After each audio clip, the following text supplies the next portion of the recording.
అరే రాగరా, మందిలో 50% ఆఫ్ అంటరా.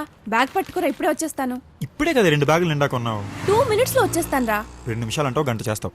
ఏంట్రా నువ్వు కూడా మీ బావలా మాట్లాడతావు? పట్టుకుని నుంచో. నిజంగా షర్ట్ నీకు చాలా బాగుంటుంది. అరే ఓకే, చెప్తున్నా ఓకే, కదా, నిజంగా హ్యాండ్సమ్ ఉంటావు. సరే ఏ సంజు, నువ్వేంటి ఇక్కడ?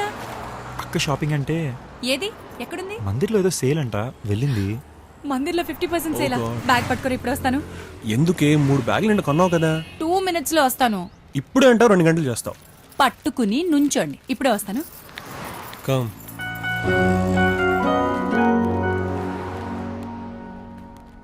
అంతా ఓకే కదా? ఏంటది? అదే నీకు అక్కకి ప్రాబ్లమ్స్ అన్నీ ఓకేనా అని. ప్రాబ్లమా? ఓ, నువ్వు ఆ రోజు చూసిందా? జస్ట్ ఏదో చిన్న గొడవది. Thank God I was so scared. మీరిద్దరూ ఎక్కడ సెపరేట్ అయిపోతారేమో అని భయపడ్డాను. సెపరేటా? ఏంటి అంత చిన్నదానికా?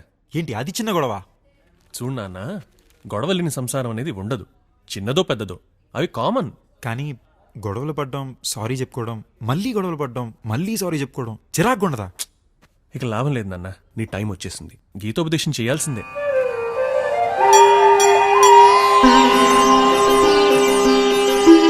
పార్థ, అడుగు నాయనా, నీ సంశయం ఏమి? ఎలా స్వామి? ఈ ఆడవాళ్ళ మనసులో ఏముందో తెలుసుకోవడం ఎలా? ఓపెనింగ్ క్వశ్చన్ బౌన్సర్ అయితే ఎలా నాయనా? ఈజీ క్వశ్చన్ తో స్టార్ట్ చేయి. సరే స్వామి. ఈ ఆడవాళ్ళతో వచ్చే గొడవల్లో గెలవడం ఎలా? చాలా ఈజీ క్వశ్చన్ అడిగావు నాయనా. వెంటనే అక్కడి నుంచి లేచి వెళ్ళిపోవాలి. అదేంటి స్వామి? అదంతే నాయనా, ఆడవాళ్లతో పెట్టుకున్న ఏ గొడవల్లోనూ గెలిచిన మగాడు లేడు. మరి ఆ రోజు మీరు వెళ్ళిపోకుండా అన్నని తిట్లు తింటూ అక్కడే ఎందుకు కూర్చున్నారు స్వామి? ఆ రోజు వెళ్ళిపోయి ఉంటే ఈ రోజు నేనని నేను ఉండేవాణ్ణి కాదు నాయనా. అదేంటి స్వామి? కన్ఫ్యూజ్ అవుతున్నావా? ఏం భయం లేదు, నీ కన్ఫ్యూజన్స్ అన్నీ క్లియర్ అయిపోతాయి. Next question. పోనీ ఇది చెప్పండి స్వామి, నాకు అసలు వాళ్ళతో గొడవలే వద్దు, ఏం చేయాలి? పిచ్చివాడా, అది నీ చేతుల్లో లేదు నాయనా. పోనీ ఒకవేళ గొడవ వచ్చిందే అనుకోండి, ఇప్పుడు నా తప్పైతే నేనేం చేయాలి? తన తప్పైతే అలా డీల్ చేయాలి? పిచ్చి పార్థ, తప్పు ఎవరిదైనా సారీ నువ్వే చెప్పాలి నాయనా. ఎందుకు స్వామి?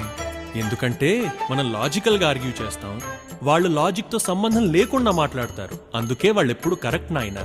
వాళ్ళే ఎందుకు కరెక్ట్ స్వామి? లాజిక్ తో సంబంధం ఉన్న వాళ్ళకే తప్పు ఒప్పుల వ్యత్యాసం ఉంటుంది నాయనా. సంబంధం లేని వాళ్ళు ఎప్పుడు కరెక్టే.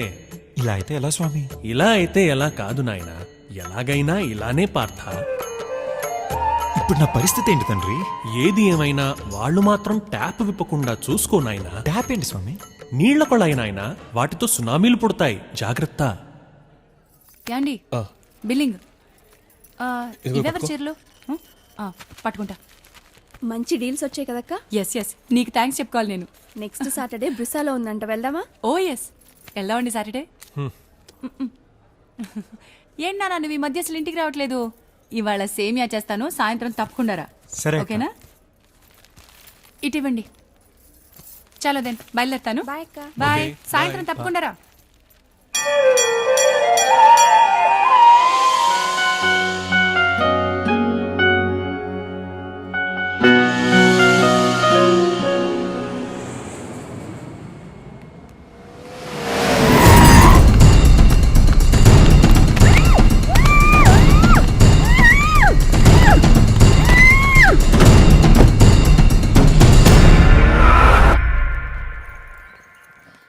లగేజ్ అంతా సర్దేశారా? పెట్టేసాను నాన్న. ఓకే. ఒరే నాన్న, కనీసం ఎయిర్పోర్ట్ వరకైనా రానిరా. బా ఇదిగో, నువ్వు ఇప్పుడు ఏడుపు గట్రా మొదట చెప్తున్నాను. ఇందుకే నేను ఎయిర్పోర్ట్ కూడా రావద్దంటున్నా. ఏమండి? 6 నెలల్లో వచ్చేస్తాగా. అరే 6 నెలల్లో మళ్ళీ వస్తాడు కదే, ఆ. అలా ఏడుస్తూ పంపిస్తావేంటి? సంతోషంగా పంపించు. All the best, all the best. Bye రా. వెళ్ళగానే ఫోన్ చేయరా.